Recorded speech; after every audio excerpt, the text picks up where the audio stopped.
Hey all! ఇక్కడ నేను 12 hours fermented dosa batter తీసుకున్నాను. అంటే ఫ్రెష్ బ్యాటర్ అని చెప్పుకోవచ్చండి. మనం దోసలు తినకముందే మన పిండిని ఇంకొకళ్ళు తినేస్తున్నాయి. మీకు తెలుసా ఆ సంగతి? అవేంటో కాక్రోచెస్, ఎలుకలు అనుకునేరు. కాదండి. ఇవి బాక్టీరియా అండి. ఫెర్మెంటేషన్‌కి యూజ్ అయ్యే బాక్టీరియా. అసలు ఈ ఫెర్మెంటేషన్ అంటే ఏంటి అనుకుంటున్నారా? సింపుల్‌గా చెప్తానండి. మనం పిండి చేస్తాం కదా! దోస పిండి.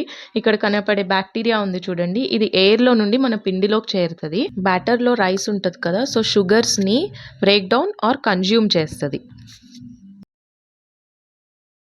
చేసి ఆర్గానిక్ యాసిడ్స్ అండ్ ఆల్కహాల్స్‌ని ప్రొడ్యూస్ చేస్తది. దాంతో పాటు కార్బన్ డయాక్సైడ్ కూడా ప్రొడ్యూస్ చేస్తది. దానివల్ల మన బ్యాటర్ అనేది బబుల్స్ ఫెర్మెంట్ అవుతదనమాట. ఇది ఫెర్మెంటేషన్ ప్రాసెస్. ఇది చాలా బ్రాడ్ టాపిక్ అండి. దీని గురించి లాంగ్ వీడియో ఏదన్నా కావాలంటే నాతో కామెంట్ సెక్షన్‌లో షేర్ చేసుకోండి. Thank you for watching.